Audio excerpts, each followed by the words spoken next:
ಶ್ರೀ ಪರಮಾತ್ಮನೇ ನಮಃ. ಶ್ರೀಮದ್ಭಗವದ್ಗೀತಾ ಅಥ ತೃತೀಯೋಧ್ಯಾಯಃ ಕರ್ಮಯೋಗಃ. ಅರ್ಜುನ ಉವಾಚ ಜ್ಯಾಯಸಿ ಚೇತ್ ಕರ್ಮಣಸ್ತೆ ಮತಾ ಬುದ್ಧಿರ್ಜನಾರ್ದನ ತತ್ಕಿಂ ಕರ್ಮಣಿ ಘೋರೆ ಮಾಂ ನಿಯೋಜಯಸಿ ಕೇಶವ. ಪದಚ್ಛೇದ ಅನ್ವಯಾರ್ಥ. ಜನಾರ್ದನ, ಎಲೈ ಜನಾರ್ದನ. ಚೇತ್, ಒಂದು ವೇಳೆ.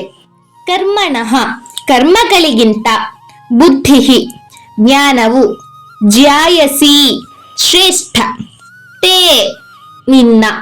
ಮತ, ಅನಿಸಿಕೆಯಾಗಿದ್ದರೆ. ತತ್, ಆದಾಗ್ಯೂ ಸಹ. ಕೇಶವ, ಎಲೈ ಕೇಶವ. ಮಾಂ, ನನ್ನನ್ನು. ಘೋರೆ, ಭಯಂಕರವಾದ. ಕರ್ಮಣಿ, ಕರ್ಮದಲ್ಲಿ. ಕಿಂ, ಏತಕ್ಕೋಸ್ಕರ. ನಿಯೋಜಯಸಿ, ತೊಡಗಿಸುತ್ತಿರುವೆ. ಶ್ಲೋಕಾರ್ಥ. ಅರ್ಜುನನು ಹೇಳಿದನು, ಹೇ ಜನಾರ್ದನ, ಕರ್ಮನಿಷ್ಠೆಗಿಂತಲೂ ಜ್ಞಾನನಿಷ್ಠೆಯು ಶ್ರೇಷ್ಠವಾದದ್ದೆಂದು ನಿನ್ನ ಅಭಿಪ್ರಾಯವಾದರೆ ನನ್ನನ್ನು ಈ ಘೋರವಾದ ಕರ್ಮದಲ್ಲಿ ಏತಕ್ಕಾಗಿ ತೊಡಗಿಸುತ್ತಿದ್ದೀಯೇ? ಹರಿ ಓಂ.